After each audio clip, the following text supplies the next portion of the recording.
ഈ പോലീസുകാർക്കും നായ്ക്കൾക്കും അല്ലാതെ ചേട്ടൻ വേറെ ആർക്കൊക്കെ ട്രെയിനിങ് കൊടുത്തിട്ടുണ്ട്? അയ്യോ, അതൊക്കെ ഇപ്പൊ എങ്ങനെ ഓർത്തിരിക്കാനാ? ഒരുപാട് എണ്ണത്തിനെ പരിശീലിപ്പിച്ച് അയച്ചു.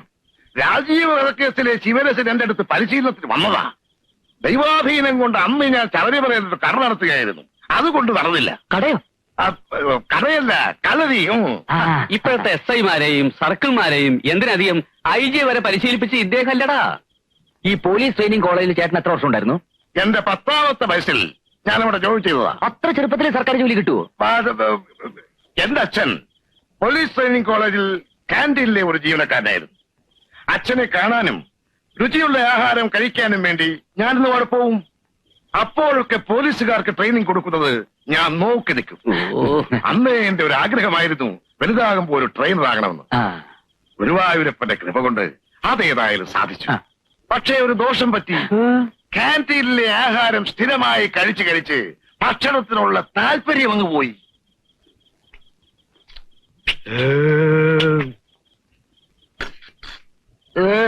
പത്മാവതി കോഴിയിറച്ചെടുത്തോ. എന്റെ പറശ്ശിനിക്കട മുത്തപ്പ ഇയാടെ മുഖത്തും വയറാണോ? ഇതുണ്ട് നമ്മൾ വല്ല തേച്ചിക്കട്ടെ. അന്നത്തെ സംഭവങ്ങൾ മുഴുവൻ ഡിറ്റക്റ്റീവ് അരുണാചലൻ തന്റെ ഡയറിയിൽ കുറിച്ചു വെച്ചു. ഗ്രാമം ഉറങ്ങിയിട്ടുണ്ടായിരുന്നില്ല. കുറിക്ക് പുറത്ത് കട്ട പിടിച്ച ഇരുട്ടിൽ ദൂരെയെങ്ങും ഒരു ചാവാലിപ്പട്ടിയുടെ ഓലി കേട്ടു. പ്രകൃതിയുടെ ഒരു ഇല പോലും അനങ്ങിയില്ല. കാറ്റേതോ നിഗൂഢതയിൽ ഒളിച്ച പോലെ. അന്തരീക്ഷത്തിൽ പഴകിയ ചോരയുടെ മണം തളം കെട്ടി നിൽക്കുന്നതായി അരുണാചലത്തിന് തോന്നി. ഡയറി അടച്ചു വെച്ച് ഉള്ളിൽ കെട്ടുപിടിഞ്ഞു കിടക്കുന്ന ചിന്തയുടെ കുരുക്കൾ അഴിക്കാൻ തുടങ്ങിയായിരുന്നു അയാൾ. ഒടുങ്ങിനെ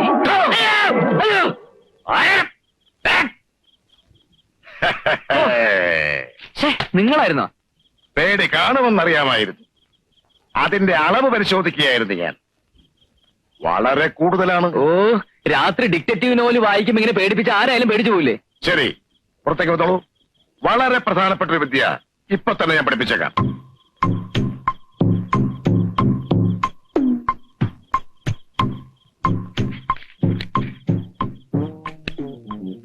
ഉണ്ണികൃഷ്ണൻ ശ്രദ്ധിച്ചോളൂ. തീപ്പെട്ടിക്കുള്ളി ഇങ്ങനെ വെച്ചിട്ട് തള്ളവിരലെ കൊണ്ട് നന്നായി അമർത്തി പിടിക്കണം. ഇത് പഠിപ്പിക്കാനാണ് ഈ പാതിരാത്രിയിൽ വായിച്ചവനോട് എന്നെ പിടിച്ച് പുറത്തിറക്കിയത്? ഈ പഞ്ചായത്തിലെ പീക്കിരി പിള്ളേർക്ക് പോലും അറിയാവുന്ന വിദ്യത്. ഒരു വിദ്യയും കണ്ണുമടിച്ചങ്ങനെ നിന്നിക്കരുത്. വല്ലഭന് പുല്ലുമായുധമെന്ന് പറയുന്നത് പോലെ ഒരു CIDക്ക് വിജയം കൈവരിക്കാൻ ചിലപ്പോ ഒരു തീപ്പെട്ടിക്കൊള്ളിയുടെ സഹായം വേണ്ടി വരും. അതെ അതെ, ഈ വിദ്യ എല്ലാവർക്കും അറിയാമായിരിക്കും. പക്ഷേ പറയുന്ന സ്ഥാനത്ത് കൃത്യമായി തെറിച്ചു കൊള്ളിക്കണം. അതിന് പറ്റുമോ? എഴുതാപ്പുറം വായിക്കാതെ ആശാൻ പറയുന്നത് കേട്ട് പഠിക്കണ്ടേ ഉണ്ണി? അച്ഛന് വയസ്സായെങ്കിലും വിവരമുണ്ട്. നോക്കൂ, ആ തെങ്ങിൻ ചുവട്ടിൽ കിടക്കേണ്ട കടലാസാണ് എന്റെ ലക്ഷ്യം. ഇവിടെ നിന്നുകൊണ്ട് ഞാനത് കത്തിച്ച് കാണിച്ചു തരാം. 1, 2, 3. കലക്കൻ ഉന്നാശാനെ. അപ്പുറത്തെ പപ്പനാവന്റെ പറമ്പിലേക്കാ പോയത്. ഇനി അവിടെ തീ പിടിക്കുവോ? നീ ആ കരുനാക്കൊണ്ടൊന്നും മിണ്ടാതിരിക്കും പത്മം. എന്തുകൊണ്ടാണ് ഉന്നം തെറ്റിയതെന്ന് ഞാൻ വിശദമാക്കി തരാം. തെറ്റ് ആദ്യം പഠിപ്പിച്ചിട്ട് പിന്നെ ശരി പഠിപ്പിക്കുക. അതാണ് എന്റെ ഒരു രീതി. തിയറി ഒന്നും പഠിച്ചോണ്ട് ഇപ്പൊ സമയമില്ല എന്റെ ആശാനെ. ആ തീപ്പെട്ടി കൊടുത്താ ലക്ഷ്യസ്ഥാനത്ത് എങ്ങനെ കൊള്ളിക്കണമെന്ന് ഞാൻ കാണിച്ചു തരാം. എന്നാണെന്ന് കാണിക്ക്. ആദ്യമായി കൊള്ളിയെടുത്ത് തള്ളവരൽ കൂട്ടകൻ അമർത്തി പിടിക്കുക. എന്നിട്ട്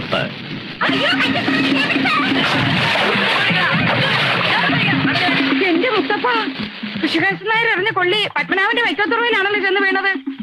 നാട്ടുകാരോട് നമ്മളിനി എന്ത് സമാധാനം പറയാൻ എന്റെ ഉണ്ണികൃഷ്ണ?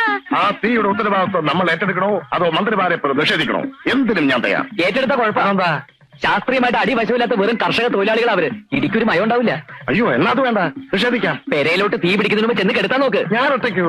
ഉണ്ണി കൂടെ വാ. നീയും കൂടെ നോടി ചെല്ലേണ്ട ഉണ്ണികൃഷ്ണ. തീപ്പെട്ടിക്കുള്ളിക്ക് ശക്തിയാണെന്ന് ഇപ്പൊ മനസ്സിലായി. കോപ്പടപാട് പോ. ഗണപതിക്ക് വെച്ചതിന്റെ കാക്ക കൊണ്ടുപോയില്ല.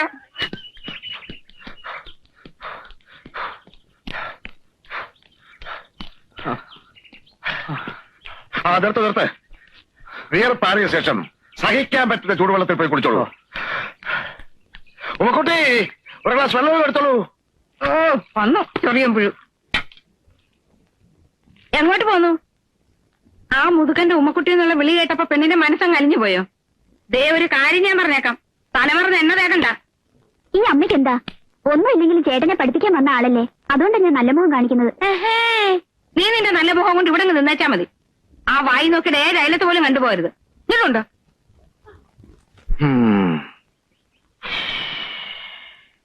എന്നാ വെള്ളം. എന്ത്? ഇയാൾക്ക് വെള്ളമല്ലേ വേണ്ടത്, കുടിച്ചാട്ടെ. 1 2 3 4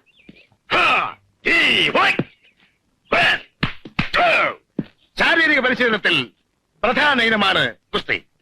ഒരു CID അത്യാവശ്യം വർദ്ധിപ്പിക്കേണ്ട ഒരു ഐറ്റമാണിത്. കുസ്തിയുടെ എല്ലാ രഹസ്യങ്ങളും ഈ നാട്ടുകാരുടെ മുമ്പിൽ വെച്ച് ഞാൻ ഉണ്ണികൃഷ്ണനെ പഠിപ്പിക്കാൻ പോവുകയാണ്. Without any special fees. ഉഷാർ ഉഷാർ, വാ വാ വാ വാ.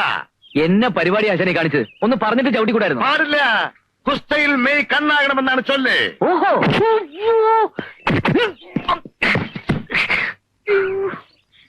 ദേഹം നന്നാൻ എന്റെ സ്വഭാവം മാറട്ടോ. സാരമില്ല സാരമില്ല. ദേഹം നോവാതെ കുസ്തി പഠിക്കാൻ പറ്റുമെന്നാണോ വിചാരം? കുസ്തയിൽ എപ്പോഴും പ്രതീക്ഷിച്ചിരിക്കാതെ ആയിരിക്കും ആക്രമണം. ഇതുപോലെ അച്ഛാതെ കളി വേറെ കാര്യം വേറെ. ദേഹം നൊന്നും എനിക്ക് ഭ്രാന്ത് പിടിക്കും. ഉണ്ണീഷ CID, എനിക്ക് CID അവിടെ ഒരു കുന്തമാവണ്ട. ആ ഉണ്ണികൃഷ്ണ കോപിക്കാതെ വരൂ. നമ്മൾ തുടങ്ങിയിട്ടേ ഉള്ളൂ. നമുക്ക് പ്രാക്ടീസ് ചെയ്യാം.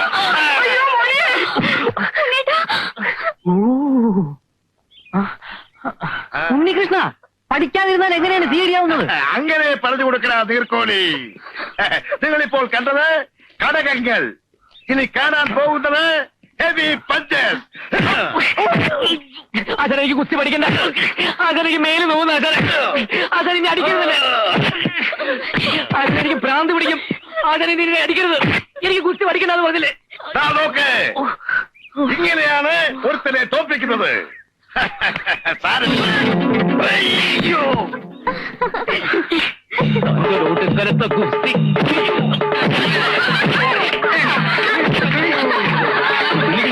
എന്ത് കാണിക്കണേ? ആശാനല്ലേ? ആശാന്റെ നെഞ്ചത്ത് അല്ലെങ്കിൽ കളരിക്ക് പുറത്ത് നമ്മളായിട്ട് തടയണ്ട. അടിക്കട്ടെ തല്ലല്ലേ? കുരുത്തേക്കേട് കാണിക്കല്ലേ? ആശാനെ തല്ലു ആരെങ്കിലും? നീ കുസ്തി പഠിച്ചിട്ടുണ്ട്.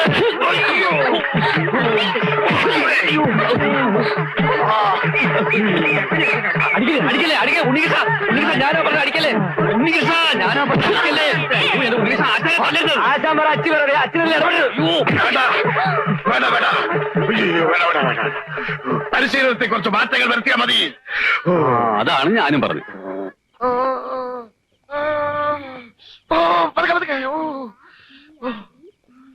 ശിഷ്യനിൽ നിന്നൊരു ആക്രമണം ഞാൻ പ്രതീക്ഷിച്ചില്ല. അവൻ അങ്ങനെയാ. ദേഹം നൊന്താ പിന്നെ ഈറ്റപ്പുലിയ. സാരമില്ല, ഇത് ഞാൻ പാത്രം അറിഞ്ഞ് വിളമ്പിക്കോളാം.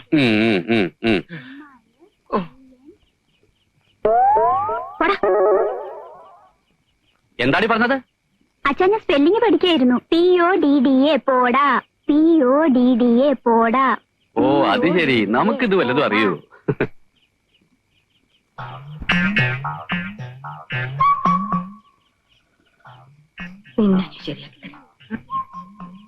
ഇങ്ങനെയാണോ കിഴി പിടിക്കുന്നേ? ഇനി ഉണ്ടോ ഞാൻ പിടിക്കാം. പാവം ഇടി കൊണ്ട് തളർന്നു കിടക്കില്ലേ? ചൂടണ്ട പറയണേ. വായി നോക്കി.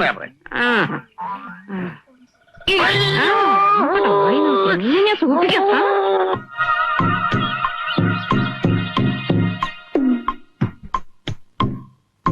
ഇപ്പോൾ എന്ത് കാണുന്നു? തോക്ക്. അതല്ല ചോദിച്ചത്. തോക്കിലൂടെ എന്ത് കാണുന്നു? ഒന്നും കാണുന്നില്ല. ഒരു മൂടില്ല ആശാനെ. ഇന്നലെ ദേഹം നൊന്നപ്പോ ഞാൻ അറിയാതെ. അതൊന്നും സാരമില്ല. ഇനി എങ്ങനെ ആവർത്തിക്കാതിരുന്നാ മതി. ഇപ്പോൾ ഇത് ശ്രദ്ധിക്കൂ. തോക്കെടുക്കൂ. നേരെ പിടിക്കേ. ഇങ്ങനെ. ഇപ്പോൾ എന്ത് കാണുന്നു? മരങ്ങൾക്കിടയിലൂടെ ആകാശം കാണുന്നു. കാഞ്ചി വലിക്കട്ടെ. ആകാശത്തേക്ക് വിടുവെച്ചാൽ ഇതെന്നാ പോലീസ് യൂണിഫോമാണോ? തത്തയെ കാണുന്നില്ലേ? ഇല്ല. തത്തയുടെ കണ്ണ് കാണുന്നില്ലേ? ഇല്ല. ഓഹോ, ആശാൻ മഹാഭാരതത്തിലെ ദ്രോണാചാര്യ കളിക്കുകയാണല്ലേ? ഈ വിവരം നേരത്തെ അറിഞ്ഞിരുന്നെങ്കിൽ അർജുൻ ഉത്തരം കൊടുത്ത പോലെ ഞാനും തന്നല്ലോ. ഇന്ത്യയിലെ ആദ്യത്തെ ട്രെയിനറാണ് മിസ്റ്റർ ദ്രോണാചാര്യം. ഞങ്ങളൊക്കെ അദ്ദേഹത്തെയാണ് ഫോളോ ചെയ്യുന്നത്. ഒരു കാര്യം ചെയ്യും. തത്തയുടെ ഒരു കണ്ണ് ആശാൻ ആദ്യം വെടിവെച്ച് പൊട്ടിക്ക്, അടുത്ത കണ്ണ് ഞാനും പൊട്ടിക്കാം. അത് വേണോ? ആശാൻ ഒന്ന് കാണിച്ചു കൊടുക്ക്. എന്നാലേ അവന് പഠിക്കാൻ പറ്റൂ. എന്തിനാ പേടിക്കുന്നത്? ആശാന് പഠിച്ചാൽ ഏത്തമില്ലല്ലോ. എനിക്ക് പിഴയ്ക്കുമെന്ന് നിന്നോട് ആര് പറഞ്ഞു? അല്ല, ഉണ്ണിയെ കണ്ടാൽ അറിയാലോ ഊരിലെ പഞ്ഞം. ഏത് കണ്ടാ പൊട്ടിക്കേണ്ടത്? ഇടതോ വലതോ? ആശാൻ ഇഷ്ടമുള്ളത് പൊട്ടിച്ചോ.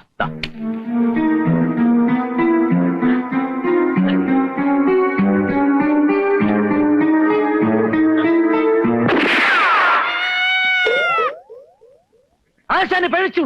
ഓ അയ്യോ, ഈ നാശം പിടിച്ച ഒരു കാറ്റ്. കാറ്റത്താരും വെടിവെക്കത്തില്ലേ? ഇത് നോക്കിക്കോ. മഹാഭാവികൾ ഇവന്റെയൊക്കെ തലയിൽ ഇടി വീഴും. അയ്യോ, അവന്മാരെന്റെ ആടിനെ വെടിവെച്ച് കൊന്നു. ഞാൻ ഇവനോട് സമാധാനം. അവരൊരാടിനെയും കൊണ്ടാണല്ലോ ഇങ്ങോട്ട് വരുന്നത്.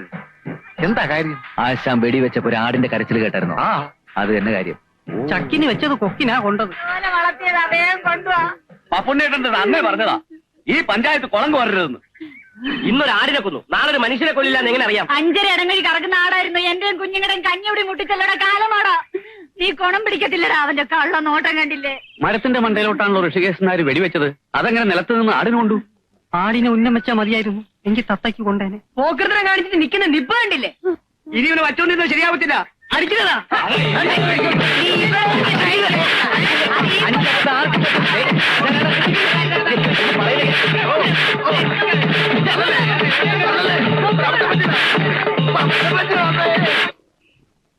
പപ്പുണ്ണേട്ടാ, പപ്പുണ്ണേട്ടാ, എന്താ വാസു? അയാളില്ല ഇവിടെ ഋഷികേശൻ നായരെ? ഇന്നലെ പാതിരയ്ക്ക് വന്ന് കിടന്ന് തോന്നുന്നു, ഉറക്കണിട്ടില്ല. എന്നാ പെട്ടെന്ന് വിളിച്ചുണർത്തുക. എന്താ വാസു, അയാൾ അവിടെ വന്നെന്തെങ്കിലും? ഒരബദ്ധം പറ്റിയെന്ന് പറഞ്ഞാൽ മതിയല്ലോ. ആ, രാഘവൻ നായർ ഇന്നലെ രാത്രി വീട്ടിൽ വന്ന് പറയുമ്പോ ഞാനങ്ങ് അയ്യടാന്നായിപ്പോയി. ആ?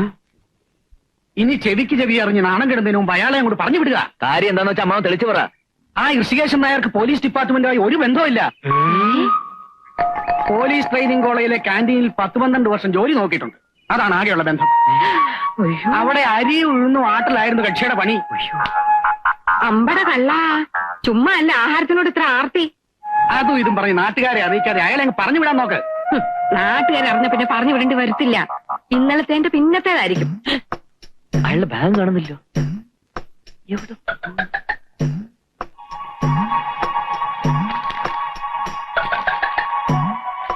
അച്ഛാ, ദേ അയാൾ എഴുത്തു എഴുതി വെച്ച് കടന്ന ലക്ഷണമാ.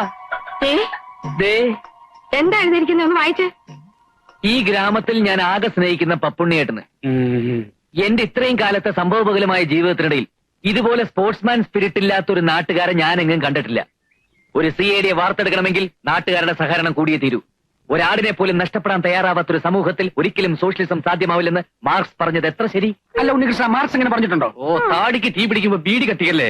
വായിച്ച ആൾക്കൂട്ടത്തിന്റെ മർദ്ദനം താങ്ങാനുള്ള ആരോഗ്യമില്ലാത്തത് കൊണ്ട് ട്രെയിനിങ് മതിയാക്കി ഞാൻ പോവുകയാണ്. അതേതായാലും നന്നായി. ഇത്രയും ദിവസത്തെ പരിശീലനത്തിന്റെ പ്രതിഫലം കണക്ക് പറഞ്ഞ് വാങ്ങാനുള്ള സാവകാശം പോലും ഇല്ലാത്തത് കൊണ്ട് പ്രതിഫലത്തിന് പകരമായി ചായ്പിൽ വെച്ചിരിക്കുന്ന ഉരുളി ഞാൻ അടിച്ചോണ്ട് പോകുന്നു. എന്റെ ഉള്ളിൽ മുത്തപ്പ! ചേട്ടാ, ഇനി ഞാൻ നിന്ന പരമാവധി എന്റെ മെക്കിട്ട് കയറും. അച്ഛാ, എന്റെ 10 ഇടങ്ങഴി വേഗം ഉരുളി പോയല്ലോ എന്റെ മുത്തപ്പ. എന്റെ അച്ഛൻ എനിക്ക് കല്യാണത്തിന് സ്ത്രീധനമായിട്ട് തന്ന ഉരുളിയാണ് ആ കാലമാടം മോട്ടിച്ചോണ്ട് പോയത്. നാട്ടുകാരെ കൂട്ടാതെ ചുമ്മാരേടി. എന്റെ ഉരുളി തിരിച്ചു കിട്ടിയ പിള്ളേരുടെ അച്ഛന് ഞാൻ 10 തവണ ഉരുളിച്ചേക്കാവേ എന്റെ ഭഗവതി. ഉരുളി പോയതിന് ഞാൻ ഉരുളണോ പത്മം? സംഭവിക്കേണ്ടതൊക്കെ സംഭവിച്ചു. ഇനി പ്രയാസപ്പെട്ടിട്ട് എന്താ കാര്യം? എനിക്ക് വിഷമം നിന്റെ പരിശീലനം പൂർത്തിയാക്കാൻ കഴിയാത്തല്ല. പഠിച്ചിടത്തോളൊക്കെ മതി. ഒരു ഇന്ത്യൻ CID ഇതിൽ കൂടുതലൊക്കെ ആഗ്രഹിക്കുന്നത് തെറ്റാ. ഇന്റർവ്യൂവിന് പോകാൻ അച്ഛനെ എനിക്കൊരു സൂട്ട് തെപ്പിച്ചതാ. ബാക്കി കാര്യം ഞാൻ ഏറ്റു. സൂട്ടോ? അതെ, അല്ലാതെ മുണ്ട് ഷർട്ട് ഇട്ടുകൊണ്ടാണോ CID ഇന്റർവ്യൂവിന് പോകുന്നത്? അതിന് കോട്ടും സൂട്ടും ടൈയും തൊപ്പിയൊക്കെ തന്നെ വേണം. ഒറ്റ നോട്ടത്തിൽ തന്നെ അവരൊന്ന് വിരളണം. അതിനൊക്കെ ഒത്തിരി കാശാവില്ലേ മോനെ? പിന്നെ മോന് ചക്കാത്തിന് CID ആവാൻ പറ്റുമോ? ഒരു 14,000 രൂപയെങ്കിലും വേണ്ടി വരും. 4,000? പപ്പനാവിന് കച്ചത്തുറു കെട്ടിക്കൊടുത്തതും സാക്ഷായനിക്ക് ആടിന്റെ നഷ്ടപരിഹാരം കൊടുത്തതും കടം മേടിച്ച. ഇതിനി ആരോട് ചോദിക്കും? അല്ല, ബുദ്ധിമുട്ടാണെങ്കിൽ പറഞ്ഞോ, ഞാൻ വല്ല ലുങ്കി കൊടുത്ത ഇന്റർവ്യൂവിന് പോക്കണം. നീ ഒന്ന് തഞ്ചപ്പെടന്റെ ഉണ്ണി, ഞാനൊന്ന് ആലോചിക്കട്ടെ. ആ,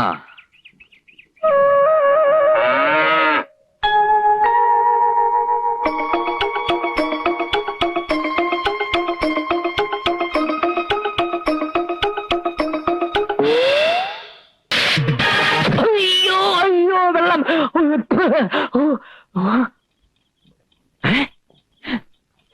എന്താ എന്താ എന്താ ഉണ്ണികൃഷ്ണ, എന്ത് പറ്റി മോനെ? കട്ടിൽ കിടന്ന് നീ അങ്ങനെ നിലത്ത് വീണു? ഒരു സ്വപ്നം കണ്ടതാ. അത് കട്ടിൽ കിടന്ന് തന്നെ കണ്ടാ പോരായിരുന്നോ? നാളെ ഇന്റർവ്യൂവിന് പോകേണ്ട ചെക്കനാ. ഇപ്പോഴേ ദുസ്വപ്നം കണ്ട് പേടിക്കാൻ തുടങ്ങി. എങ്ങനെയാ ഭഗവാനെ, എന്റെ കുഞ്ഞിന്റെ പേടി മാറ്റി അവന് വേണ്ട ധൈര്യം കിട്ടാൻ നാളെ തന്നെ അവന്റെ അച്ഛനെ കൊണ്ട് 101 പ്രാവശ്യം. എന്നെ കൊലയ്ക്ക് കൊടുത്ത് നീ അടങ്ങൂല്ലേ? അച്ഛാ, നിങ്ങളൊന്ന് പോയി കിടക്കാൻ നോക്ക്. ഞാൻ ആ സ്വപ്നത്തിന്റെ ബാലൻസ് ഒന്ന് കാണാൻ പറ്റുമോ നോക്കട്ടെ. എന്നിട്ട് വേണം എനിക്ക് അവനിട്ട് 2 കൊടുക്കാൻ. നേരെ വാ, നമുക്ക് പോകാം.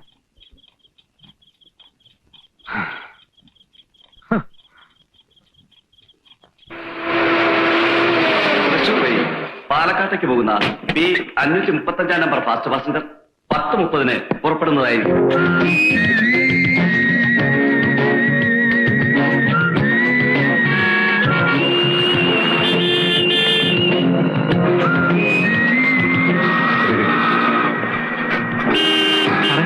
അപ്പോയ പാട്ടേ കണ്ടോ? ഒരു പെശക് പാട്ടയാണെന്ന് തോന്നുന്നു. നിനക്ക് പരിചയമുണ്ടോ? ഇല്ല.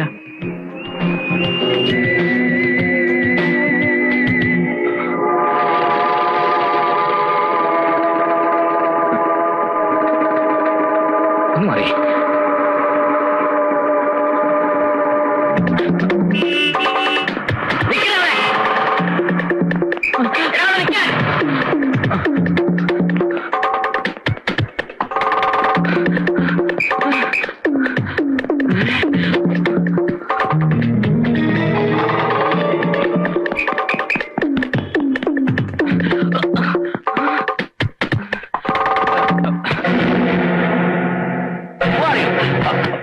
I am Unikishan, BA B.Ed. What do you want? ജോലി, പ്രൈവറ്റ് ഡിറ്റക്റ്റീവ്. ഞാൻ എന്റെ ഇന്റർവ്യൂവിന് വേണ്ടി വന്നതാണ് സാർ. അതിന് ഈ വേഷത്തിലാണോ വരുന്നത്? ഇങ്ങനെ വന്നൊന്ന് അമ്പരപ്പിക്കാമെന്ന് കരുതിയിട്ടാ sir. Mister, I am retired DIG of Tamil Nadu police, you know. Sorry sir, ഇങ്ങനെയൊക്കെ വന്നാലേ ജോലി കിട്ടുള്ളൂ എന്ന് കരുതിയിട്ടാ. ഇരിക്കും. Thank you sir.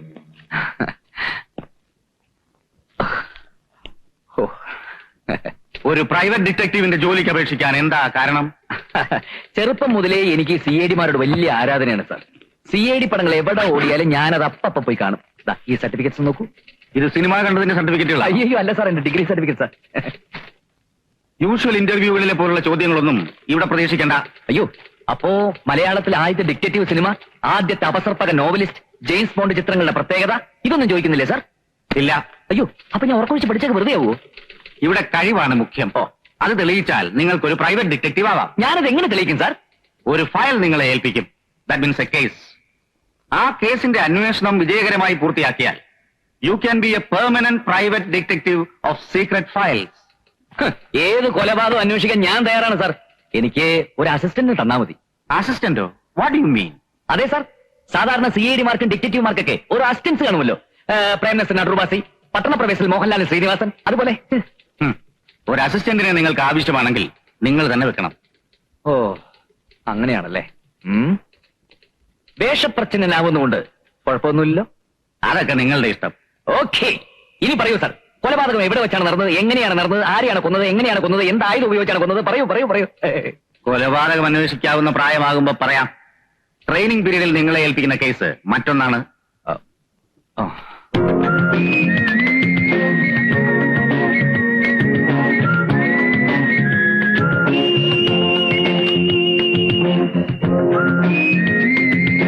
കോടീശ്വരനായ ഒരു മാന്യ വ്യക്തിയുടെ ഒരേ ഒരു മകന് ഒരു വിവാഹാലോചന വന്നിരിക്കുന്നു.